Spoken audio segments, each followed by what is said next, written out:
नगर निगम कार्यालय के बाहर अर्ध घुमंतु समाज के लोगों ने अपनी विभिन्न मांगों को लेकर किया प्रदर्शन।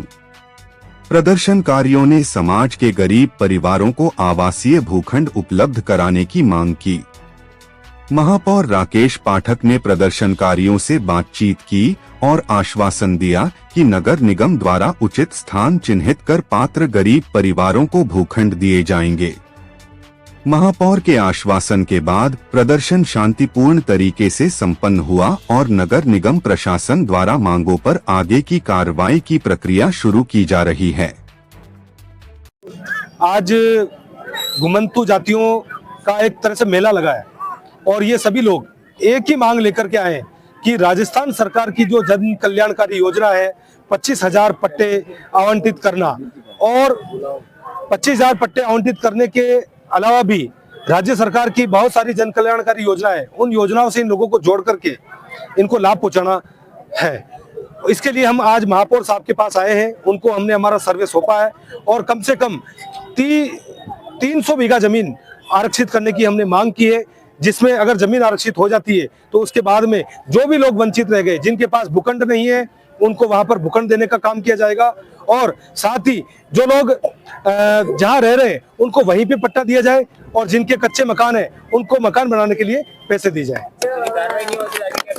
अगर कार्यवाही नहीं होती है तो हम जिला कलेक्ट्रेट पर, क्योंकि अभी तो महापौर साहब का कार्यकाल कम रह गया है और अगर इस कार्यकाल के अंदर अगर ये कार्य पूरा नहीं होता है तो फिर हम जिला कलेक्ट्रेट के ऊपर धरना देंगे।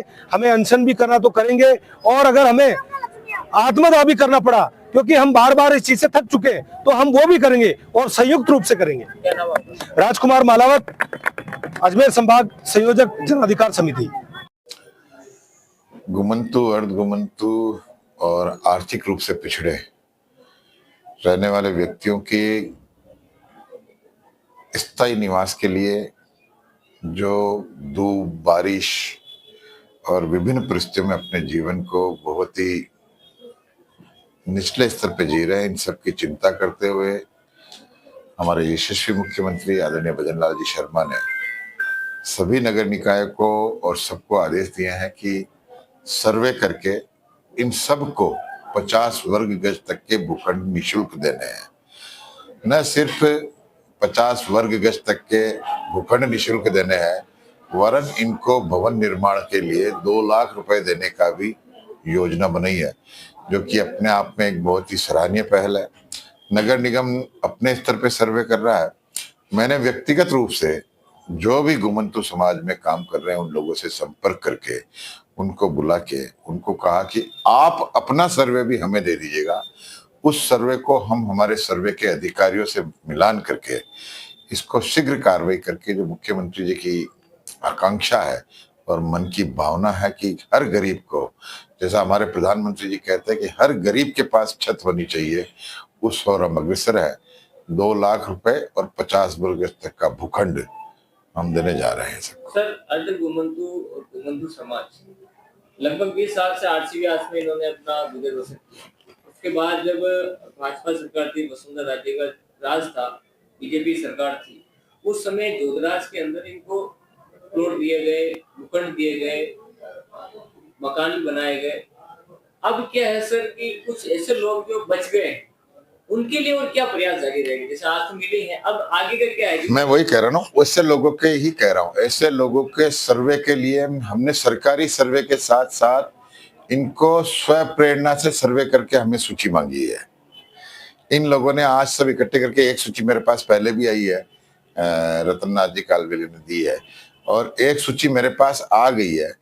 इनको भी हम वेरीफाई कराएंगे। हमारा ये सब तरफ से नाम लेने का उद्देश्य ये है कि एक भी व्यक्ति छूटे नहीं, हर व्यक्ति को इसका फायदा मिले। ये लोग बिखरे हुए हैं सर, अलग अलग कॉलोनियों में, अलग अलग स्तर पर, तो ऊपर बैठा डाल के भी सीट ले भी चल रही, हर तरीके। वापिस सरकार इनके लिए विचार करती एक नई जगह इसके अलॉटमेंट के लिए कुछ। मैं एक जगह नहीं, मैं इनको 4, 5, 7, 10 जगह पे बिठाना चाहूंगा।